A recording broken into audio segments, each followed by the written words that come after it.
So you're just getting into retro video game collecting, or maybe you're expanding on your collection. You go to these video game stores, you go to these video game conventions for the first time, and you're overwhelmed with the selection. How are you feeling? You got John Riggs here recommending you one game on 10 different consoles. And my challenge to you is hit the subscribe button before I finish the code up, up, down, down, left, right, BA. Well, the start is assumed, but here we go. Starting off with Super Nintendo, I am more nostalgic for Lagoon than I am Legend of Zelda: A Link to the Past. Reason being, Lagoon, as far as I remember, was the only Zelda-type game we had on the Super Nintendo before The Legend of Zelda came out. Now you got your story, the water's poisoned or something like that, never mind about all that. It plays a bit like a Legend of Zelda style game, however, if you're familiar with the Ys series, you'll see a lot of the Ys similarities in Lagoon. I mean, yes, there's a lot of talking to people, talking to the townsfolk. You can, grab your items and your weaponry and stuff like that, and you're gonna build up from there and everything. And the fighting style, well, it's fine. It's, your sword isn't nearly long enough, but that's okay. You can manage with, how the distance of your sword. You can jump in this game, that's good news. See, you can't jump in Legend of Zelda. Well, I guess you can with that special item, but still, this game is slightly linear. What I mean by that is you kind of go from, you're in one area and then you go through the cave, and then you go through the next area, then you go through the next cave, then you know what I mean, from there, then you go in the castle, and more of a maze than puzzle solving, unlike Zelda in Lagoon. I also like the fact that even in the dungeons, if you get hit and you stand still for a bit, your health will slowly regenerate. Now, you don't start with much health at the beginning of this game, so you gotta definitely watch yourself. But I love me some Lagoon. I definitely would think it's worth checking out, even today. Well, if it says Atlas, that's good news for me. Super Dodgeball Advance was the first Game Boy Advance game I purchased when I first got my Game Boy Advance. Now, if you're familiar with Super Dodgeball on the NES, it's that, but the continuation of. They even kind of reference it a little bit, some of the same songs a little bit. I mean, it's dodgeball. You just, throw it at your opponents and hopefully they don't catch it and chuck it back at you. But the idea that you can run to build up momentum and then your characters have like a special throw they can do, that's always the fun part of the Super Dodgeball games. One thing you can do in this one that you can do in the arcade but not the NES version is you can send your other players, like if you're holding the ball, that's who you're controlling, you can send the other players like to charge as well, and that way to either use it as a distraction or to, pass it to them while they're also up in the air to do their maneuvers and stuff like that. Super Dodgeball for the NES is one of those games I can pick up and play whenever. I usually play through it, 2 or 3 times a year just because you can. It's like, oh, I'm just gonna play through Super Dodgeball. And this one's a lot like that. If you're looking for some great pick up and play Game Boy Advance games, yes, there is kind of a story mode, but you can also just, play Exhibition or whatever. Yeah, Super Dodgeball Advance, I think it's totally decent. Whenever I talk about old arcade games I grew up with, or classic Atari 2600 games I really loved, Blueprint comes up pretty regularly. And I figured I'd showcase Blueprint on the Atari 2600. It plays not exactly like the arcade game, and I'll showcase that here in a second, because instead of having you have your blueprint, that's the thing down below, you have to build the gun to shoot the monster that's chasing your girlfriend, is basically the story of my life. What? No, it's just, that's how this game works. But instead of, just collecting literally any piece and putting it on a blueprint, you have to pick up the pieces in order so they stack from low to high. And the more this game progresses, the more pieces you have to pick up. So that's how this game works out anyway.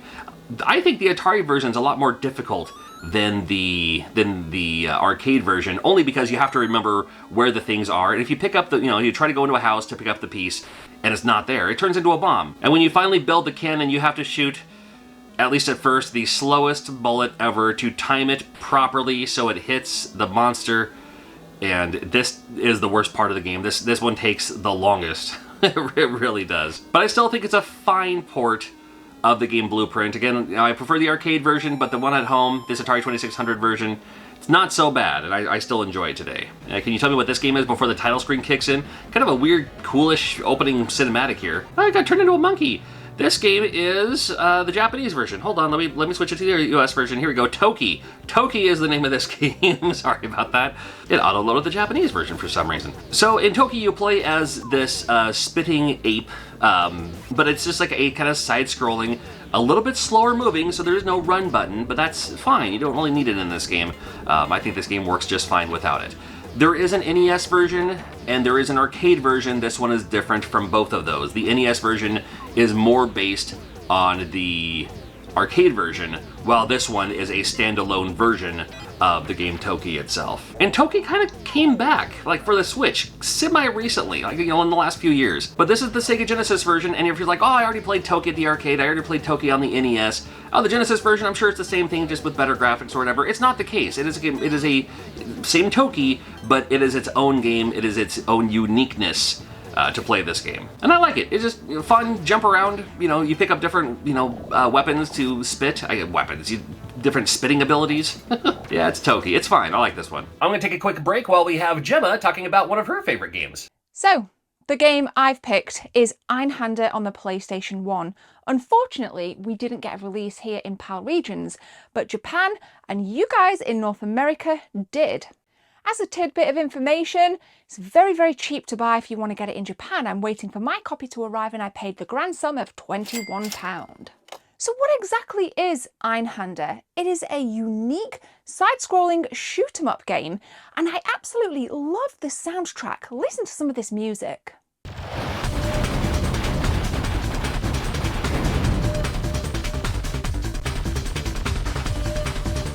Not only that, I'm notoriously bad at these kinds of games. However, in Einhander, I feel like there's a bit more of an ebb and flow that makes me feel that little bit more powerful. Why? I don't know. It's just one of those games that feels fantastic. Some of the cool features in this is that your ship has this weird rotating arm that is able to grab new weapons from different enemies that you kill, so you can constantly evolve your weapons as you're flying through awesome, awesome, awesome Neon City cyberpunk-esque backgrounds. Everything looks really great, and I love the way the camera shifts into that weird isometric 2.5D graphical style. So Einhander's music is fantastic, it looks absolutely phenomenal, it is fast, I feel good at the game, and it's absolutely gorgeous. I'm super excited for my copy to arrive, but in the meantime, you guys need to check it out. Thank you much, and make sure you check out Gemma's channel as well. Fantastic channel, all the game hunting, and you'll definitely find some hidden gems on her channel, no doubt indeed. Here's an interesting Game Boy Color game called Looney Tunes Twable. Now in this game you play the role of Sylvester, the cat actually. You kind of play the role of the bad guy in a way. And interesting to point out, here's why I wanted to point this game out, was because the first part, it's like a run and chase and try not to get hit.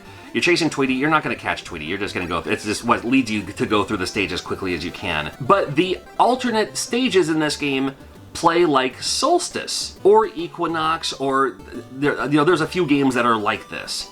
But I just thought it was interesting to see, like, I wish the whole game was like this. But I was like, wait a minute, I know this gameplay style.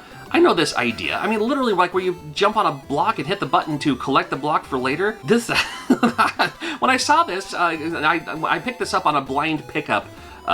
This was like a few years ago now. And I was like, wait a minute, I know this. This is kind of fun. I wish the whole game was like this, but cool to see that they have this part of the game included in Looney Tunes Twable. Is the name of this game of all things. If you're looking out for Sega Master System, gotta check out Rastan. Rastan, I think, is a decent port of the arcade game, and I was a huge fan of the arcade game, played it all the time at my local Tiger Mart on Nob Hill Boulevard in Yakima here. I just thought the music was the coolest thing for the time, the sound, the graphics, everything about the game Rastan in the arcade was like the coolest thing ever for me. It was just like, you know, futuristic, but it was like still like Conan the Barbarian, basically, right? And although the level design isn't exactly like the arcade version, I still think the Sega Master System version plays extremely well. For the NES, one of my absolute favorite NES games, Kickle Cubicle. Can't talk highly enough of this game. I wish we had an updated version of this game. Like a puzzle game. It's a puzzle game.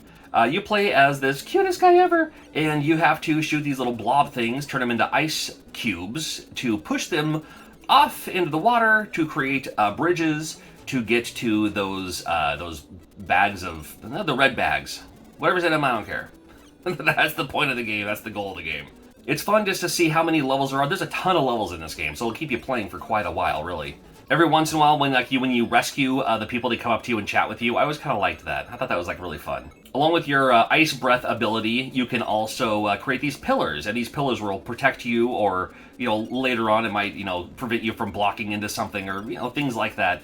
Along with just putting them where you need to be, so you can again turn them into ice blocks to push them and create the paths that you need to complete these levels here. And this game even has a few bosses in the game too. There's a few bosses in this game, so You know, have that ability, have that fun. Kickle Cubicle, super addicting to me. Can't get enough of it. Absolutely love it.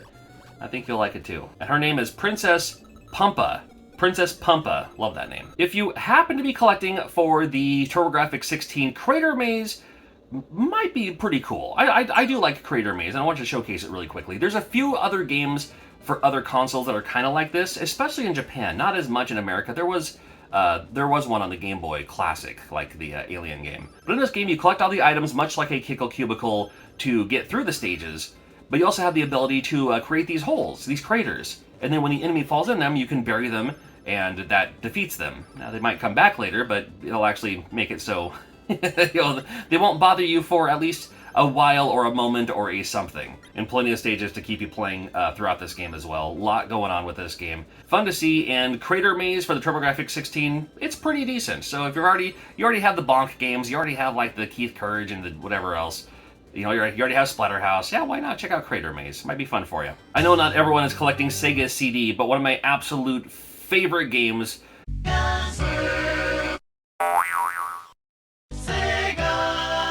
The game's called Panic. That's all it is. It's called Panic. You play as this boy. Sometimes you play as a dog. And the idea is when you hit a button, whatever room you happen to be in, it either does a funny cartoon that says, well, that's not the right answer, or it turns into something else. You know, and then and it makes you move on to the next stage. Sometimes it's just kind of fun to see what will happen. It's like, well, that's the wrong button, but you got a little cartoon out of it. That's kind of fun. And then sometimes, when you move on to the next stage, you're like, oh, no, I want to go back and, see the other things too. And this game will just, sometimes there's multiple ways out. So there's multiple ways to get back in, if that makes sense. Like, one button will lead you to this room, or one button will lead you to that room. So it's a high replayability factor. Like I said, my kids play this game all the time because, again, you don't really die in this game. Well, there's a couple of parts where you get a game over much later in the game. But for the most part, you just see the cartoon, it plays out, giggle about it. Very, very, very inspired by Monty Python. Sometimes you'll get these like little cutscenes. Sometimes a building will blow up for fun. It's highly inspired by Monty Python, especially Terry Gilliam's cartoons. But Panic for the Sega CD, definitely check it out. It's one that it blew my mind that it even existed in the United States. 10 different games for you to check out across 10 different consoles. Thank you, Gemma, for being a part of this channel. Make sure you check out her channel. Maybe give her a sub if you dig it.